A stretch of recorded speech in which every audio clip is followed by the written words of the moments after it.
My name is Ethan Mitchell, 27 years old, and I have spent my entire life standing in the shadow of my younger brother Brandon.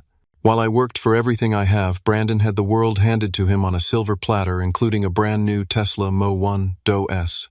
I never thought I would have to expose my own family, but when they tried to pin my brother's $80,000 mistake on me, I had no choice but to show them who I really am. Before I share my story, drop a comment, letting me know where you are watching from, and hit that like and subscribe button if you have ever been wrongfully blamed for something you did not do. I grew up in Brookline, a wealthy suburb just outside of Boston, Massachusetts. From the outside, we looked like the perfect American family, a beautiful colonial-style home with a manicured lawn, family vacations to exotic destinations every summer, and parents who showed up to every school event. My father, Robert, built a successful commercial real estate company from the ground up, while my mother, Diana, ran a high-end interior design firm that catered to Boston's elite.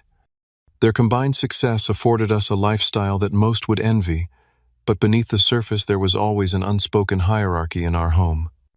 From as early as I can remember, there were two sets of rules in the Mitchell household, one for me and an entirely different set for Brandon. When I turned 15, my parents informed me that if I wanted spending money, I needed to get a job. I spent my sophomore year of high school bagging groceries at the local supermarket, saving every penny I earned. Meanwhile, Brandon received a generous weekly allowance that exceeded my bi-weekly paycheck with no expectations attached. When I turned 16, I asked my parents if they would help me buy a car. My father looked up from his newspaper and said, "Son, nothing teaches responsibility like earning something yourself." I took those words to heart. I spent the next year and a half working extra shifts, eventually saving enough to buy a 10-year-old Honda Civic with 120,000 miles on it. The day I drove that car home was one of my proudest moments. 3 years later, when Brandon turned 16, our parents surprised him with a brand new Audi A4, his first car to learn responsibility, as they called it. When I expressed that this seemed unfair, my mother patted my shoulder and said, "Your brother needs more encouragement than you do, Ethan. You have always been so self-sufficient." This pattern continued throughout our education. I maintained a 3.9 GPA while playing varsity basketball and working part-time. When I got accepted to Boston University, my parents congratulated me but explained that they would only cover half of my tuition. The rest would be my responsibility through loans and scholarships. I accepted this arrangement without complaint and worked 20 hours a week at the campus bookstore while carrying a full course load. Brandon, on the other hand, barely maintained a 2.5 GPA in high school, spent most weekends partying, and had no extracurricular activities to speak of. When he was accepted to Northeastern University, likely due to a generous donation from our father, our parents threw him a lavish party and promised to cover all expenses, including a furnished apartment downtown, so he would not have to deal with the stress of dorm life. Despite having every advantage, Brandon dropped out after 3 semesters, claiming the program was not the right fit. Our parents immediately supported his decision and funded his enrollment in an expensive film production program in Los Angeles. 6 months later, he was back home, having decided filmmaking was not his passion after all. This cycle repeated with a business program the following year. Throughout all of this, I completed my computer science degree, took on student loans, and secured a good job at a software company in Boston. I lived in a modest 1-bedroom apartment, drove my reliable Toyota Corolla that had replaced my old Honda, and was slowly building my career. I had learned long ago that comparing my life to Brandon's would only lead to resentment, so I focused on my own path and tried to maintain a cordial relationship with my family. Every Sunday we would gather at my parents' house for dinner, a tradition my mother insisted upon to keep the family close. These dinners were exercises in restraint for me, as the conversation inevitably centered around Brandon's latest interests or my parents' attempts to help him find his path. My accomplishments at work were acknowledged with quick congratulations before the topic changed to something related to Brandon. My best friend Marcus, who had witnessed this dynamic since we were children, often questioned why I continued to subject myself to these dinners. "You are a glutton for punishment," he would say. But despite everything, they were still my family, and some part of me still craved their approval. My girlfriend, Kayla, whom I had been dating for 2 years, was less patient with the situation. After attending several family dinners, she pointed out how my parents consistently undermined my achievements while praising Brandon for the smallest efforts. "They do not even realize they are doing it," she observed. "It is so ingrained in how they see both of you." I knew she was right, but I had made peace with it, or so I thought. That was until last spring when my parents invited the entire extended family over for what they called a special announcement. My Uncle James, my father's brother, and the only family member who seemed to see the unbalanced treatment, gave me a sympathetic look as my parents clinked their glasses to get everyone's attention. "We have wonderful news," my mother beamed. "Brandon has decided to pursue entrepreneurship, and we are thrilled to announce that we are backing his new venture in sustainable fashion." The room erupted in applause, as my father added, "He will be launching his own clothing line, and we have set him up with all the resources he needs to succeed." I sat silently thinking about how I had approached them 6 months earlier about helping me with a down payment on a condo, a request they had declined because they believed taking on a mortgage would be too stressful for me right now. Uncle James leaned over and whispered, "Let me guess they are investing in this venture, the same way they invested in his DJ equipment last year." I nodded, remembering the $5,000 worth of professional equipment now gathering dust in their basement after Brandon's 3-week interest in becoming a music producer. As everyone gathered around Brandon to hear about his business plan, which seemed to consist mainly of vague references to sustainable materials and ethical manufacturing, I stepped outside for some air. I was not jealous of the opportunities given to my brother. I had built a life I was proud of through my own efforts. What bothered me was the consistent message that Brandon was somehow more deserving of support and second chances than I was. Little did I know that this announcement was just the prelude to an even more egregious display of favoritism that would finally push me to my breaking point. It was a warm Friday evening in June when my parents invited Brandon and me to a special dinner at Morton's Steakhouse, my father's favorite restaurant for celebrating important occasions. I assumed it was related to Brandon's new clothing line venture, so I was not particularly excited. But I showed up promptly at 7 o'clock, dressed in business casual attire as requested. When I arrived, my parents and Brandon were already seated at a corner table, champagne flutes in front of them. My mother waved enthusiastically as I approached. "Ethan, there you are. We have already ordered your favorite appetizers," she said, kissing my cheek. My father stood to shake my hand, a gesture that always felt unnecessarily formal between father and son. "Good to see you, son. Take a seat. We have exciting news to share." Brandon sat across from me, practically vibrating with excitement, a smug smile playing at the corners of his mouth. I braced myself for another announcement about his fashion line, perhaps additional funding or a partnership opportunity. After we had ordered our main courses and the server had refilled our champagne, my father cleared his throat and pulled a small box from his jacket pocket. He slid it across the table to Brandon. "Your mother and I are so proud of your new business venture," he began. "We know that image is everything in the fashion industry, and an entrepreneur needs to make the right impression. So we decided you need the right vehicle to reflect your brand's values." Brandon opened the box with theatrical slowness, though he clearly knew what was inside. He pulled out a key fob with the unmistakable Tesla logo and let out a whoop that turned heads throughout the restaurant. "No way you got me a Tesla." "Which model?" he demanded, his voice loud enough to be heard at nearby tables. My mother beamed. "A Mo 1, Doe S, of course. The plaid version. We know how important sustainability is to your brand, and we wanted to support your vision." I nearly choked on my champagne. The Tesla Mo 1 Doe S Plaid started at around $130,000. This was not just a car. It was a luxury vehicle that cost more than what most people in America made in 2 years. "We had it delivered to the house this afternoon," my father added. "It is waiting for you in the driveway when we get back." Brandon jumped up and hugged both our parents, making a scene that had other diners smiling at what appeared to be a touching family moment. I sat frozen, my mind racing back to my college graduation 6 years earlier when my parents had given me a used Fossil watch as a gift. Something practical that will last, my father had called it. "This is to give you the motivation to really make your business succeed," my mother explained to Brandon. "We know having the right image will help you attract the right investors." I managed to force a smile and offer a quiet, "Congratulations" to Brandon, who barely acknowledged me, already scrolling through his phone to text friends about his new car. The rest of dinner passed in a blur of Brandon talking incessantly about the Tesla's features, my parents indulging his excitement, and me picking at my steak while trying to suppress the feeling of being punched in the gut.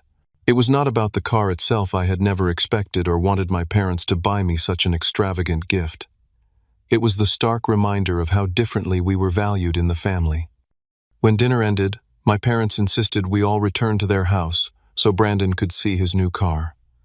I followed them in my Toyota seriously, considering making an excuse and heading home instead. But some masochistic part of me needed to witness the full extent of this display. The Tesla sat in the driveway of my parents' home, gleaming under the outdoor lights' midnight silver metallic paint, with every possible upgrade. Brandon circled it like a predator, running his hands over the smooth exterior before jumping into the driver's seat and exploring the massive touchscreen. "This is sick. The acceleration on this thing is insane," he gushed. "Ethan, get in. Let me show you what this baby can do." I declined politely, saying I needed to get home for an early meeting the next day. As I turned to leave, my mother pulled me aside. "I know what you are thinking," she said softly. "But you have to understand, Brandon needs this boost of confidence. You have always been so independent, so capable. Your brother needs more support to find his way." It was the same justification I had heard my entire life, and for the first time I could not hold back my response. "He is 23 years old, Mom. When does the finding his way period end? And when does my independence stop being used as an excuse to give him everything and me nothing?" My mother's expression hardened slightly. "That is not fair, Ethan. We have always supported you. When I needed you to, I finished for her. Which, according to you, is never." I left before she could respond, the tightness in my chest making it difficult to breathe. When I got home, I called Kayla, who came over immediately after hearing the strain in my voice. "They bought him a Tesla," I told her as soon as she walked through the door. $130,000 car to help him look the part for his latest hobby that they are funding. Kayla sat beside me on the couch, taking my hand. "I am sorry, Ethan.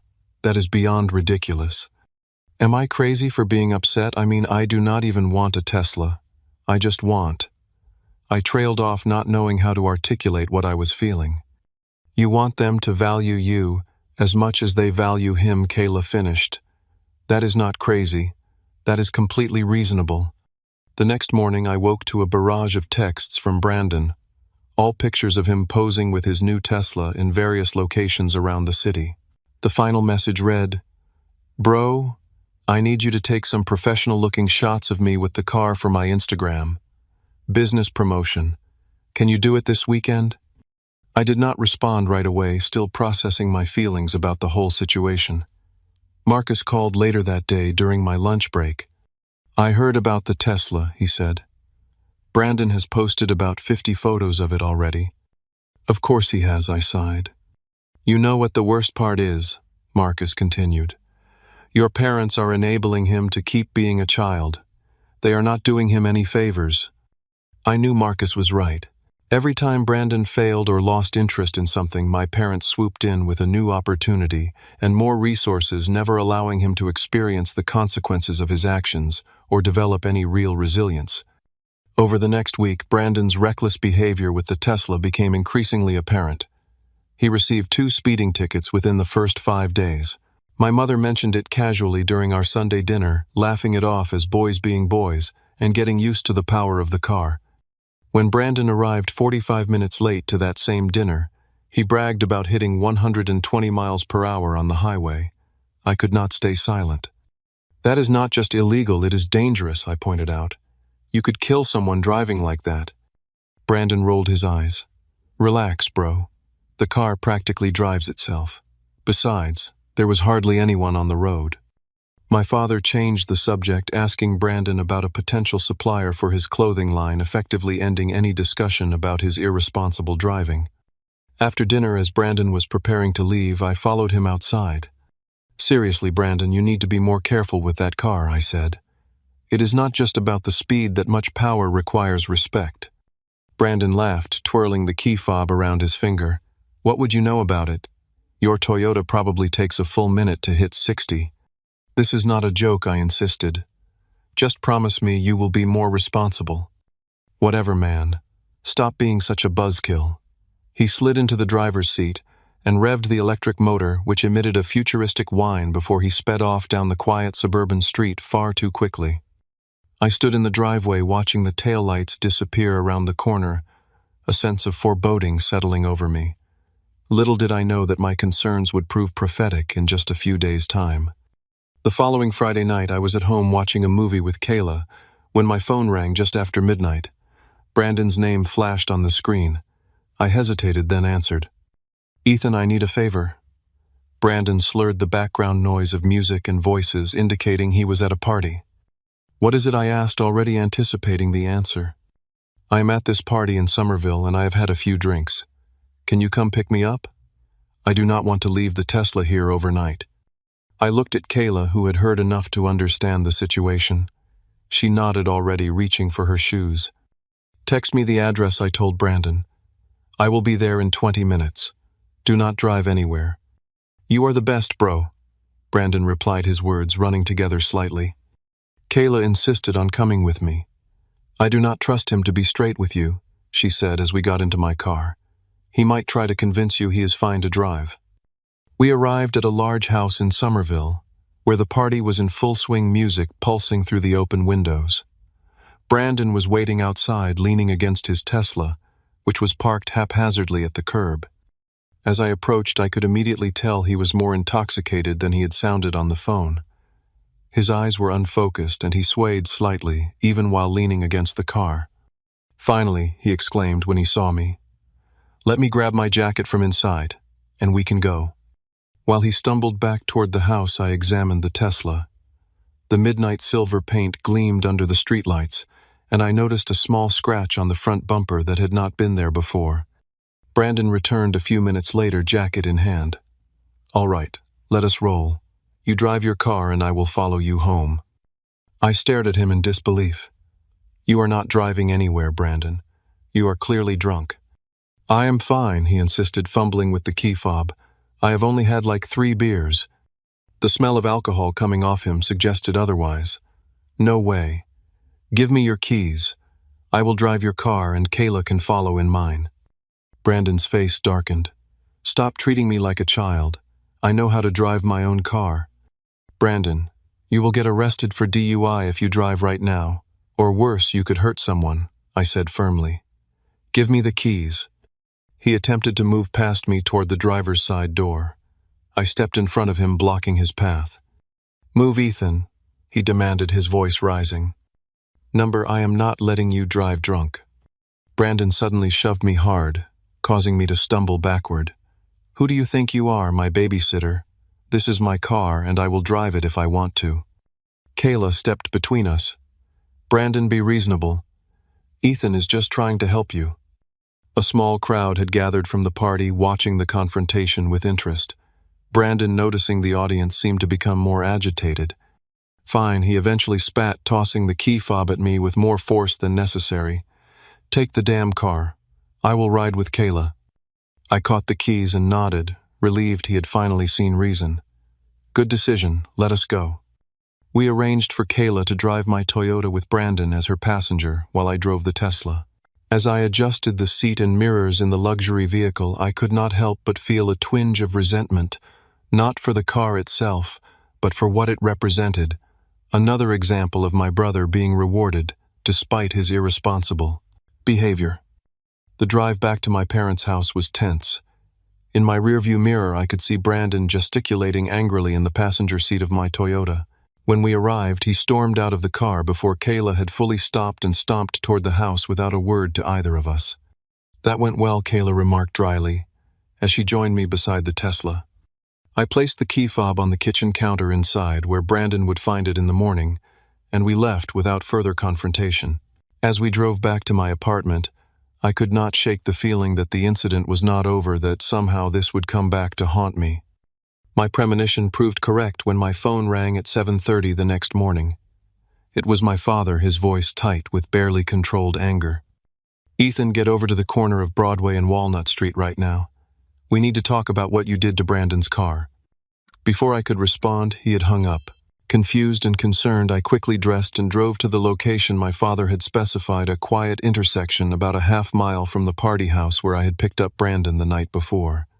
As I turned the corner, my stomach dropped.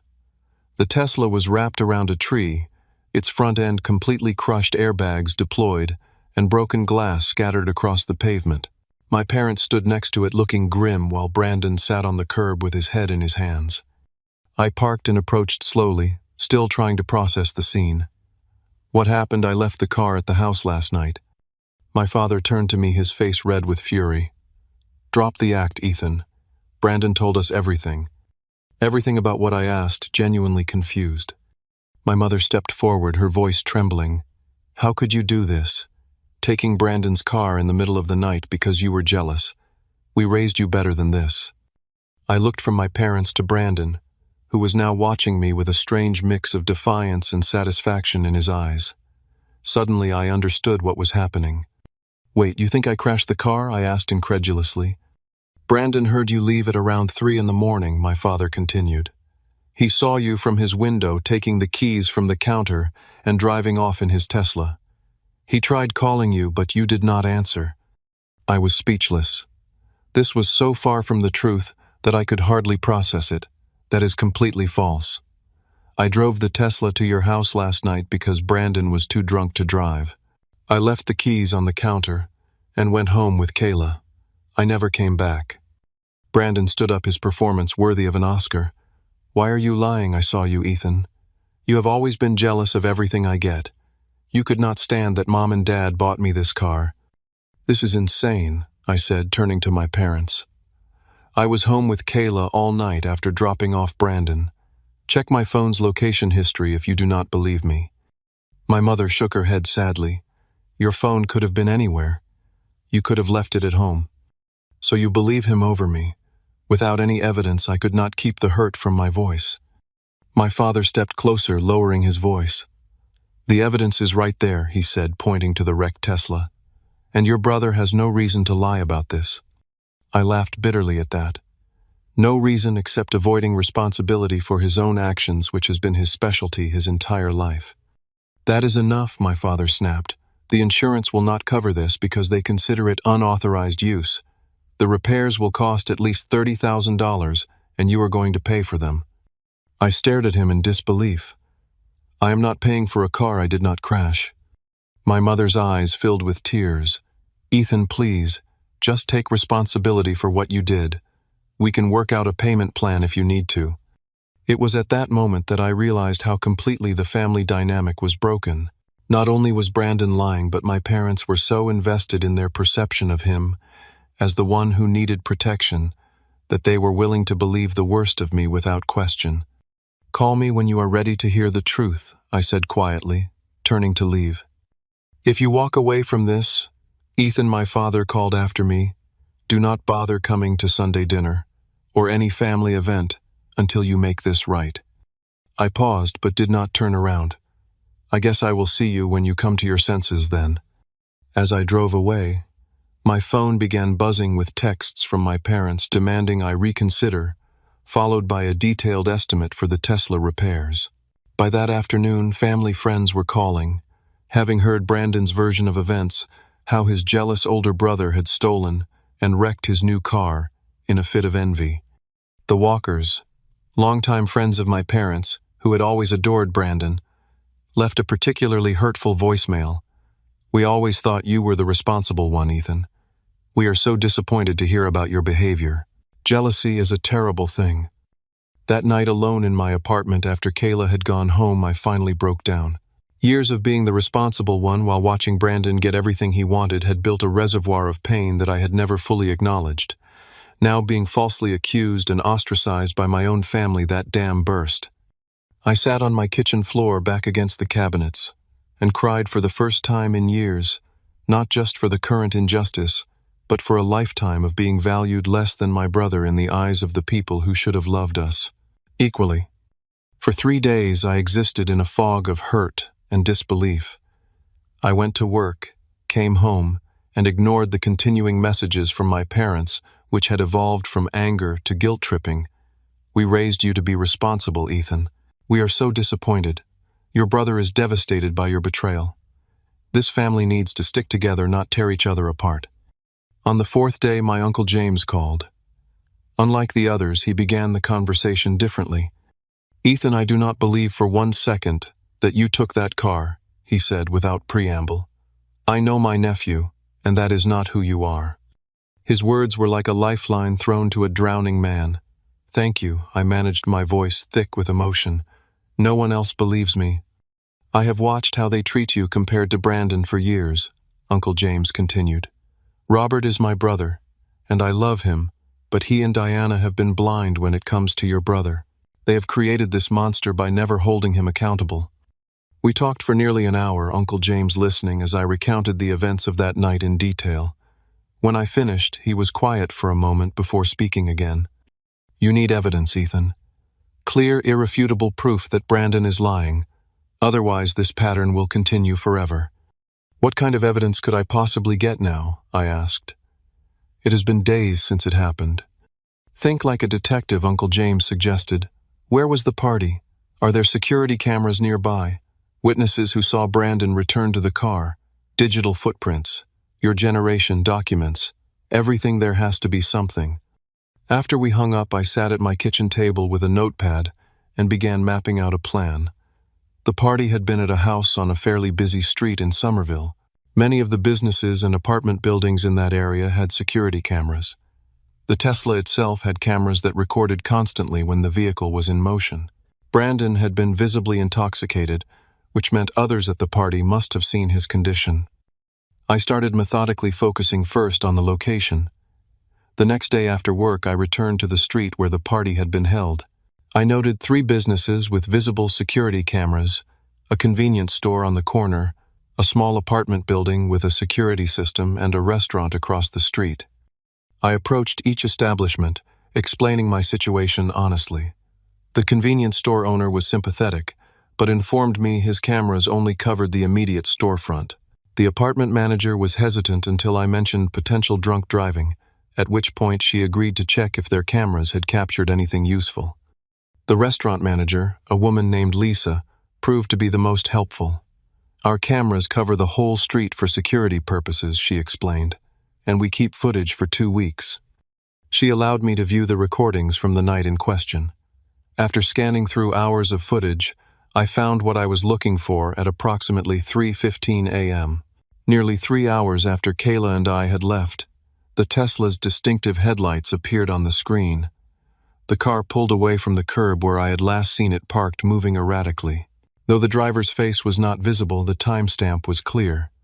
"Would you be willing to provide me with a copy of this footage?" I asked Lisa.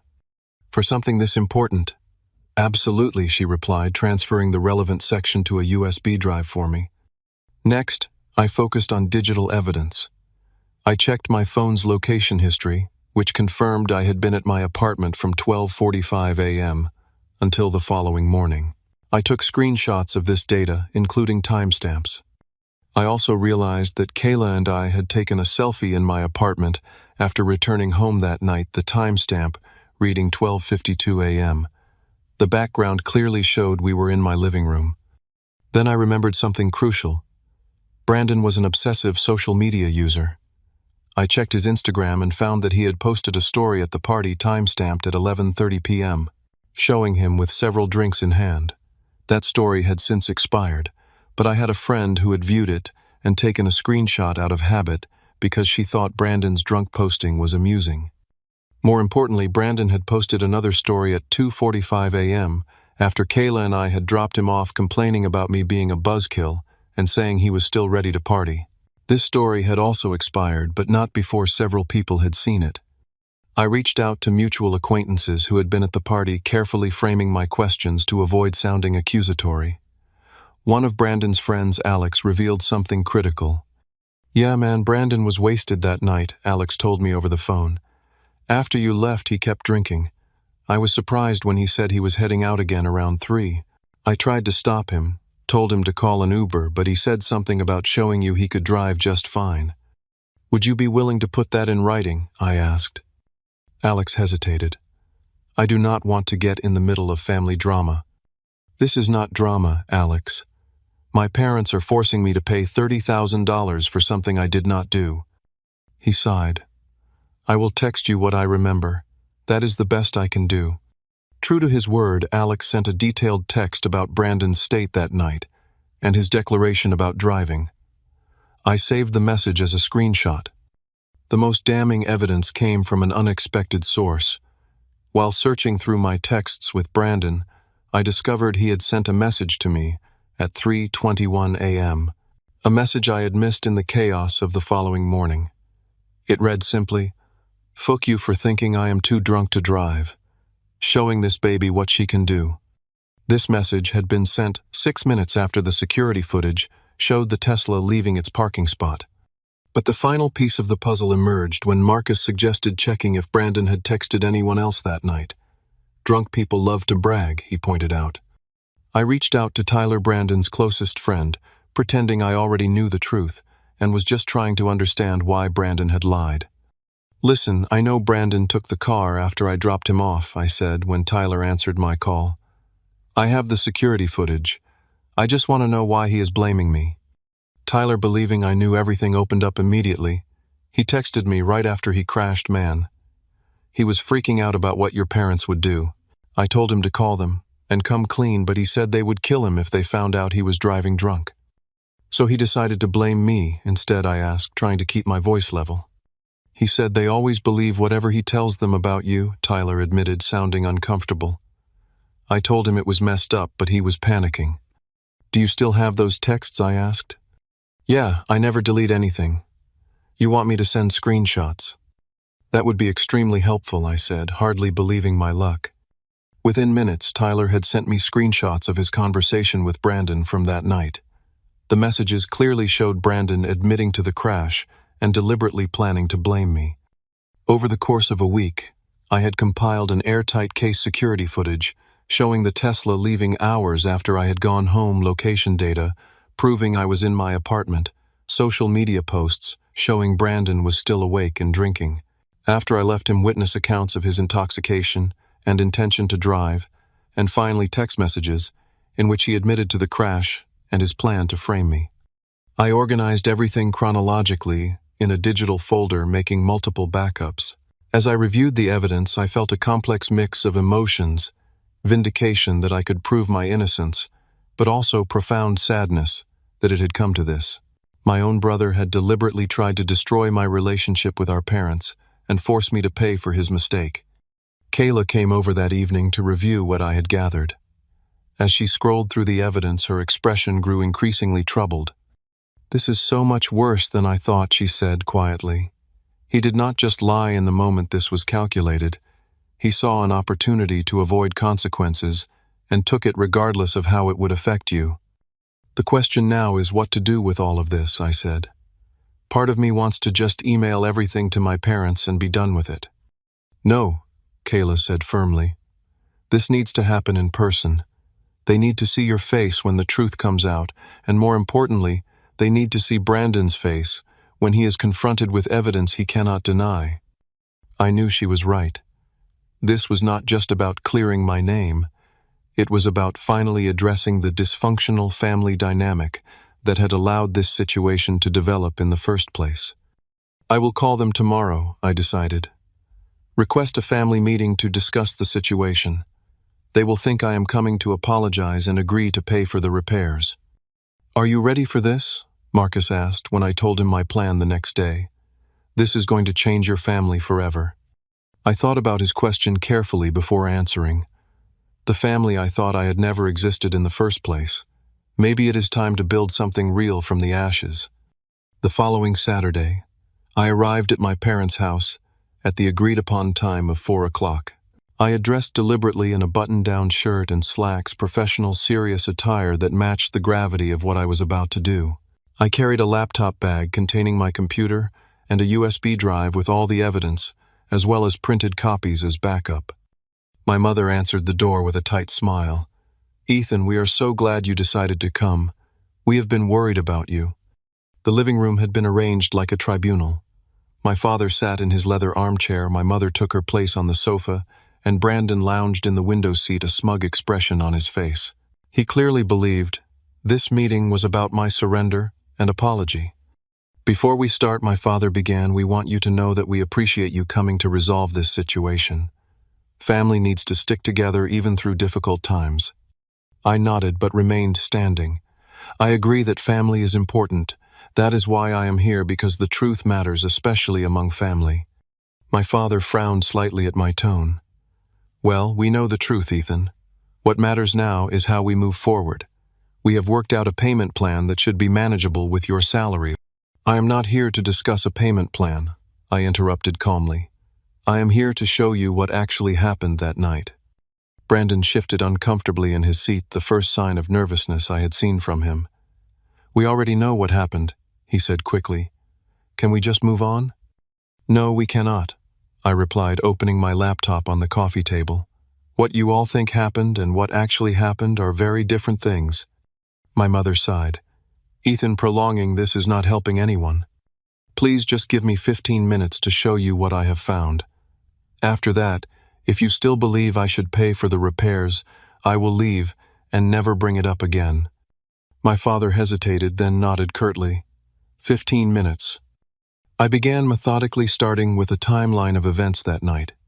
At approximately 11:45 p.m., Brandon called me to pick him up from a party because he was too intoxicated to drive. Kayla and I arrived at approximately 12:15 a.m. Brandon was visibly drunk, as these photos from his own Instagram show. I displayed the screenshots of Brandon's social media posts from the party, including the ones showing him with multiple drinks. After an argument in which Brandon initially insisted he could drive, I took his keys and drove the Tesla back here, while Kayla drove Brandon in my car. We arrived at approximately 12:35 a.m., at which point I placed the keys on the kitchen counter and left with Kayla. We returned to my apartment at 12:45 a.m. I showed them the selfie Kayla and I had taken in my apartment with its timestamp, followed by screenshots of my phone's location data, showing I remained at my address until the following morning. Brandon was now sitting upright, his casual demeanor replaced by tense alertness. That does not prove anything. You could have come back later. That brings me to the next piece of evidence, I continued unfazed. Security footage from the restaurant across from the party house.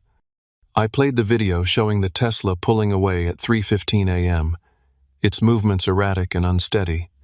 My father leaned forward, frowning. This could be anyone driving. We cannot see who is behind the wheel. True, I acknowledged, but consider this. I displayed the screenshot of Brandon's text to me at 3:21 a.m. Fuck you far, thinking I am too drunk to drive, showing this baby what she can do. My mother gasped softly. Brandon jumped to his feet. He could have fabricated that text, he protested, his voice rising. Phone records can verify its authenticity, I replied calmly. But if you need more evidence, I have statements from people who were at the party. I read Alex's account of Brandon continuing to drink after Kayla and I left, and his declaration about going to drive despite being intoxicated. Brandon's face had lost its color. These are just my friends covering for you. Why would your friends cover for me, Brandon? I asked quietly. They barely know me. Then I played my trump card. But perhaps the most convincing evidence comes from your best friend Tyler. I displayed the screenshots of Brandon's text conversation with Tyler immediately after the crash, where he explicitly admitted to driving drunk, crashing the car, and planning to blame me because my parents always believe whatever I blame. Tell them about Ethan. The room fell into stunned silence. My mother covered her mouth with her hand, tears forming in her eyes. My father stared at the screen, the color draining from his face. Brandon exploded. You had no right to go through my private conversations. This is an invasion of privacy. I did not go through anything, I replied. Tyler sent these to me willingly when he realized what you were doing. My father finally spoke, his voice uncharacteristically subdued. Brandon, is this true? Did you lie about Ethan taking the car? Brandon looked from our father to me, then to our mother, searching for an ally, and finding none. His defense crumbled visibly. "You do not understand the pressure I am under," he shouted. "The business, the expectations. It was one mistake.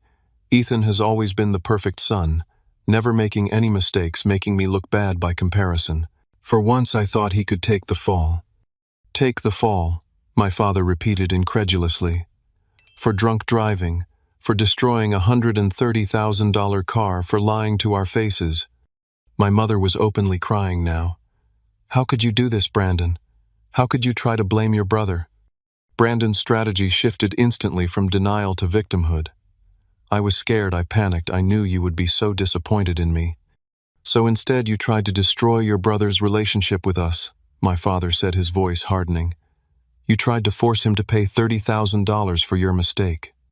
I stood silently watching as the family dynamic I had known my entire life began to unravel before my eyes. Part of me had expected to feel satisfaction at this moment, but instead I felt a profound sadness for all of us, for the lies we had lived with, for the preferential treatment that had shaped both Brandon and me in harmful ways. Brandon turned on me suddenly, his face contorted with rage. "You just could not let it go, could you? You had to be right as always. The perfect Ethan, never doing anything wrong." "This is not about being perfect," I replied evenly. "This is about basic honesty and taking responsibility for your actions." "That is rich coming from you," Brandon sneered. "You have always been jealous of me, of everything Mom and Dad have given me." "Brandon, stop," my father commanded. "You are only making this worse." "Why should I stop?" Brandon shouted. "For 23 years you have told me I am special, that I deserve the best of everything. And now suddenly I am the villain because of one mistake." "This is not about one mistake," I finally said, my voice rising for the first time. "This is about a lifetime of you never facing consequences for anything.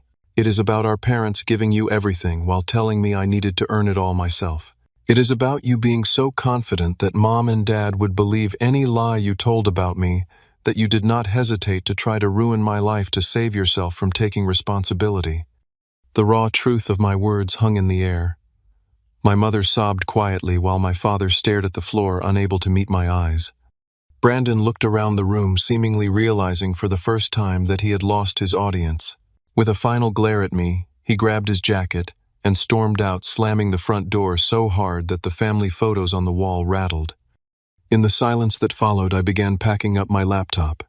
My father finally spoke. "Ethan, I do not know what to say." "You do not need to say anything right now," I replied, closing my laptop bag. "I think we all need time to process this." "How can you be so calm?" my mother asked through her tears. "After what we accused you of?"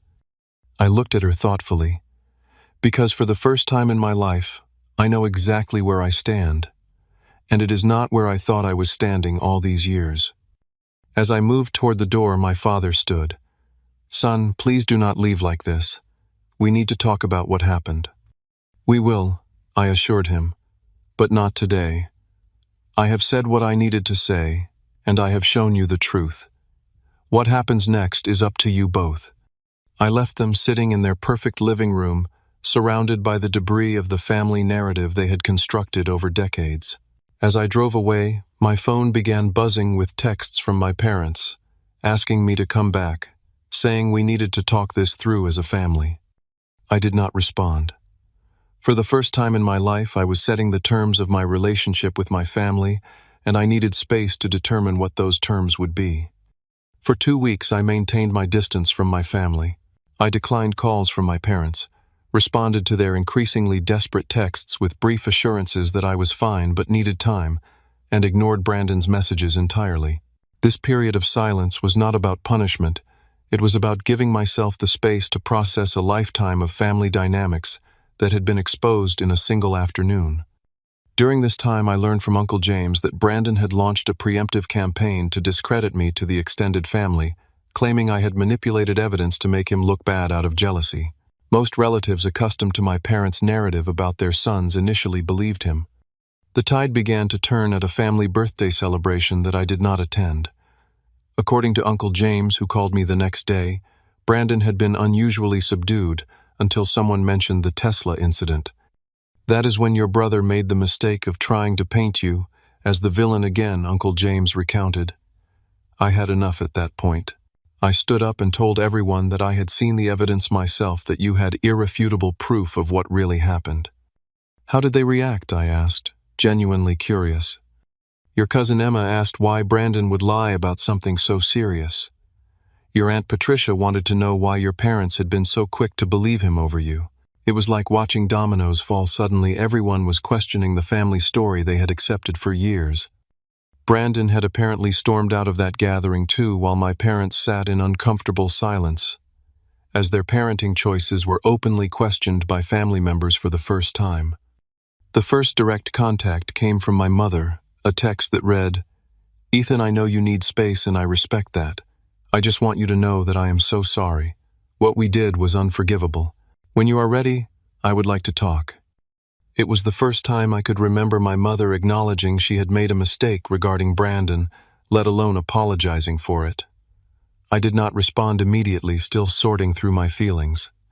3 days later, my father sent an email, formal and businesslike, as was his way. "Ethan, I hope this message finds you well.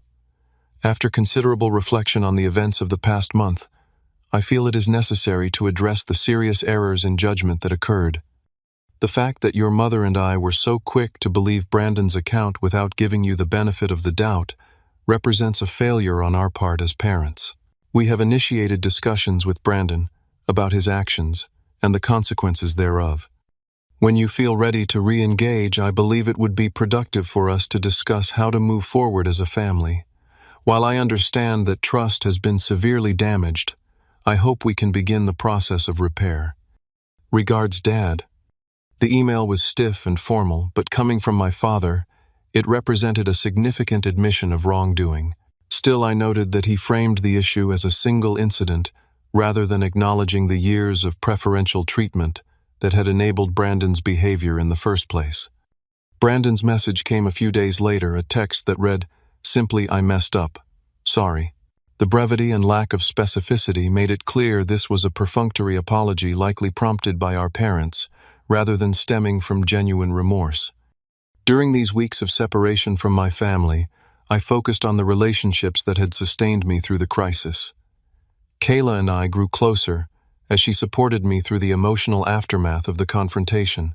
Marcus checked in daily, providing both distraction and perspective when I needed it. I also found myself engaging in more self-care than I ever had before, reading books on family dynamics, meditating to process my emotions, and even speaking with a therapist to help make sense of my family history and my path forward. Exactly 17 days after the confrontation, there was a knock at my apartment door. When I opened it, I found my father standing there looking uncharacteristically uncertain. "May I come in?" he asked, his usual commanding presence diminished somehow. I hesitated, then stepped aside to let him enter. We sat in my small living room, an uncomfortable silence stretching between us. "I did not call ahead because I was afraid you would say no," he finally admitted. "I might have," I acknowledged. My father looked around my modest apartment with new eyes, as if seeing it, and by extension my life, clearly for the first time. "You have built a good life for yourself," he said quietly, "without much help from us." "I did what you told me to do," I replied. "I earned everything myself." He winced slightly at having his words reflected back to him. "I thought I was teaching you self-reliance. I thought it was the right thing to do. With Brandon," he trailed off. "With Brandon, you thought the right thing was to give him everything without requiring any effort or responsibility I finished for him." My father nodded slowly. "We thought he needed more support, more confidence. We were trying to help him find his way. And instead you created a person who believes he is entitled to everything and responsible for nothing." The blunt assessment hung in the air between us. My father did not argue. "Your mother and I have been doing a lot of thinking," he said after a long pause, "about the way we raised you both, about the different standards we set. We did not see it clearly until now." It was the closest my father had ever come to admitting a fundamental flaw in his parenting approach. I remained silent, waiting for him to continue. "Brandon moved out yesterday," he said. "We told him he needed to find his own place, get a real job, and start paying his own bills. He did not take it well. I could imagine the scene. Brandon, who had never faced real consequences in his life, suddenly confronted with basic adult expectations. "That must have been difficult," I said, not without sympathy. Years of enabling would make this transition painful for everyone involved. "It was necessary," my father replied firmly. "Long overdue."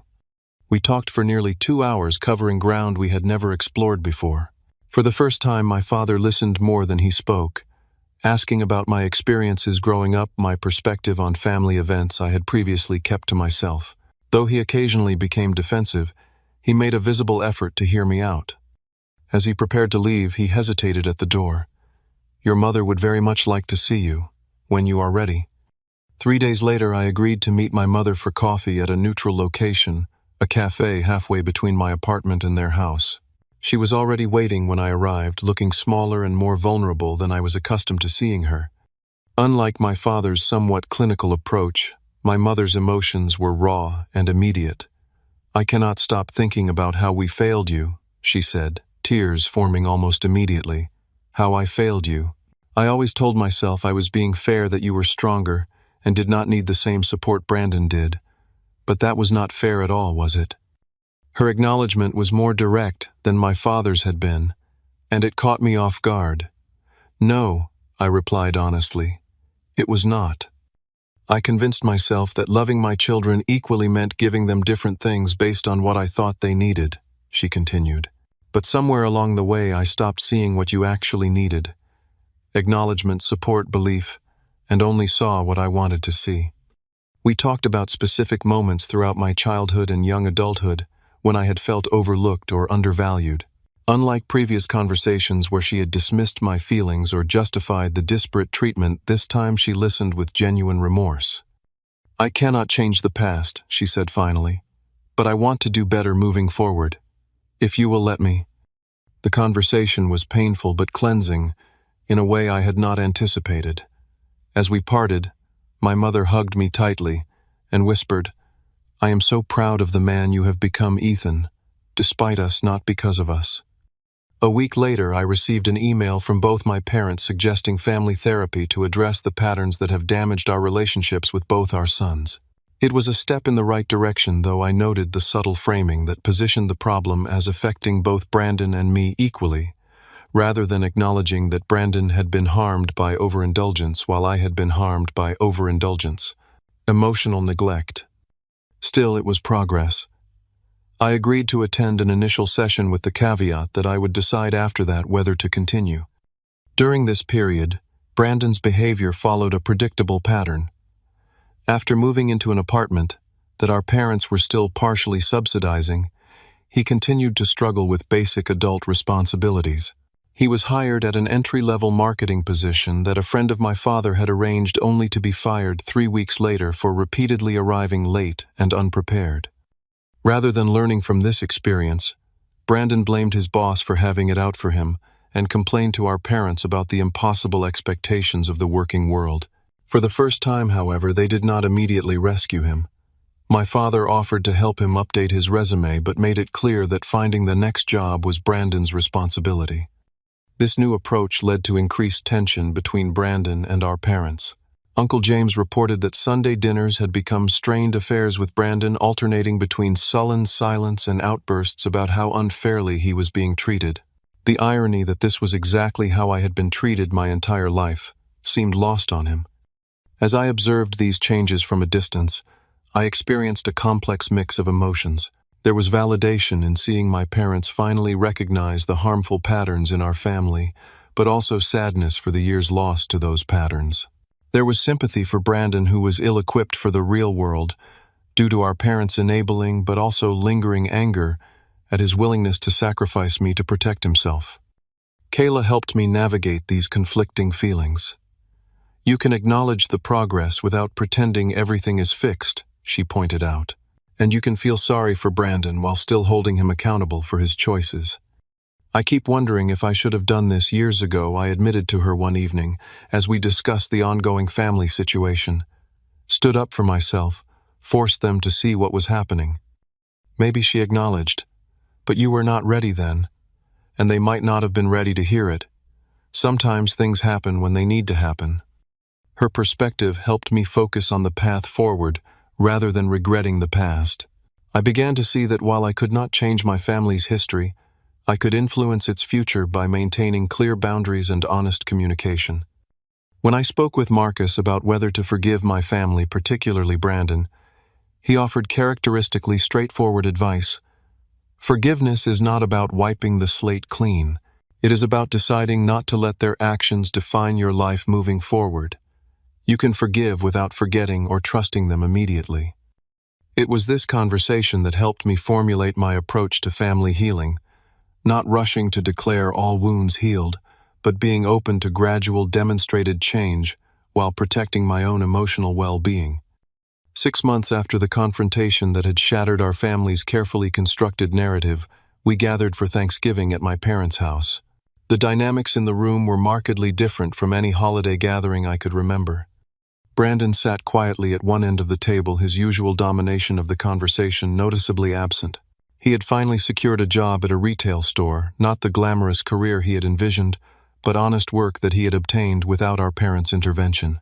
Though he still struggled with showing up consistently, he had managed to keep this position for nearly 2 months, a small but significant sign of growth.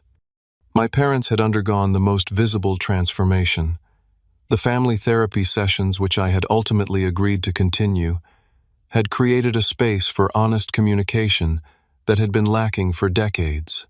My father, always stoic and certain, had begun to acknowledge his role in creating the unhealthy family dynamic. My mother, who had spent years rationalizing the disparate treatment of her sons, was learning to recognize and check her impulse to shield Brandon from consequences. The most profound change, however, was in how they related to me. For the first time in my adult life, my parents asked genuine questions about my work, my goals, and my perspective. They listened when I spoke, without immediately shifting attention to Brandon. When I mentioned a promotion I had received at work, they celebrated it without qualification. "We would like to take you and Kayla out to dinner to celebrate," my father offered. "Somewhere nice, your choice." In the past, such an offer would have been extended only to Brandon, with my achievements deemed expected, and therefore unremarkable. The change was subtle but significant. Brandon, for his part, still harbored resentment toward me for ending what he saw as his entitled way of life. He was cordial but distant occasionally, making passive-aggressive comments that revealed his lingering bitterness. "Must be nice to be the golden child now," he muttered during dessert after our mother had asked about my plans to possibly buy a condo. In the past, such a comment would have been ignored or even validated by our parents. This time my father fixed Brandon with a stern look. "That is enough, Brandon. Your brother's success is not a slight against you." Brandon fell silent, unused to being held accountable for his words. I felt no satisfaction in his discomfort, only hope that this new accountability might eventually help him grow into a more responsible adult. After dinner, Uncle James pulled me aside. "I have never been prouder of you than I am right now," he said quietly. "Not just for standing up for yourself, but for how you have handled the aftermath, with dignity." His words meant more than he could know.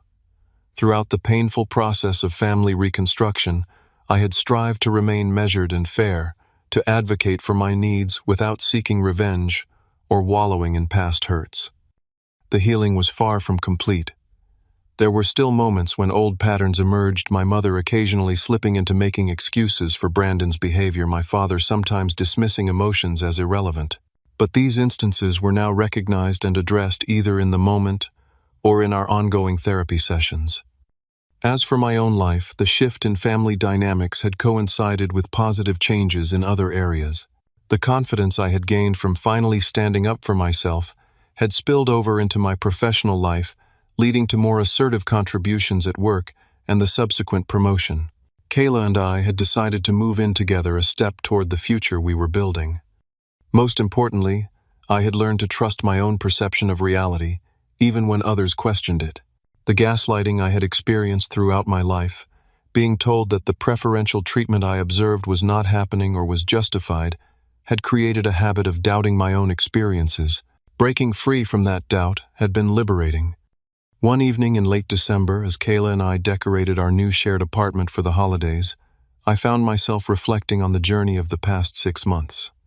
I never expected that exposing the truth about the Tesla would change everything so fundamentally, I told her, as we hung lights around the living room window. It was never really about the car, she pointed out. The car was just the catalyst that finally made the underlying issues impossible to ignore. She was right, of course. The Tesla incident had merely been the breaking point in a lifetime of imbalance. The crash had damaged more than just an expensive vehicle, it had cracked the foundation of lies our family had been built upon. And paradoxically, that destruction had created the opportunity for something healthier to emerge. Brandon and I would likely never have the close brotherly relationship that might have developed under different circumstances. Too much water had passed under that bridge. But we were learning to interact with a new honesty, without the artificial hierarchy that had previously defined our relationship. My parents were working to repair the damage their unequal treatment had caused, though I recognized that old habits died hard. Their progress was inconsistent but genuine, and I had made peace with the fact that perfect fairness was an unrealistic expectation. What mattered was their willingness to acknowledge the past and commit to doing better. As for me, I had discovered strength. I did not know I possessed the courage to stand firm in my truth, even when those I loved tried to deny it. That knowledge could never be taken from me regardless of what happened with my family in the future. The lesson I carried forward was both simple and profound. Self-respect must come before family peace. Real love includes accountability. Standing up for yourself is not selfish, it is necessary. And sometimes the hardest step to take is standing up to those you love even when you know it will cause pain. The truth has a way of surfacing no matter how deeply it is buried, or how convincing the alternative narrative might be. In exposing that truth, I had not only cleared my name, but had also unexpectedly created the possibility of healing for everyone involved. The journey continues, with progress measured not in grand gestures, but in small moments of honesty, accountability, and genuine connection. It is a path we are all still learning to walk, sometimes stumbling, sometimes striding forward with confidence, but always moving towards something more authentic than what came before. Have you ever had to stand up to your family to protect yourself? How did you handle that difficult situation? I would love to hear your stories in the comments below. And if this story resonated with you, please hit that like button and subscribe to my channel for more real-life experiences. Share this with someone who might need to hear that standing up for themselves is not just okay, it is necessary. Thank you for listening. And remember that sometimes the most difficult steps we take lead us exactly where we need to be.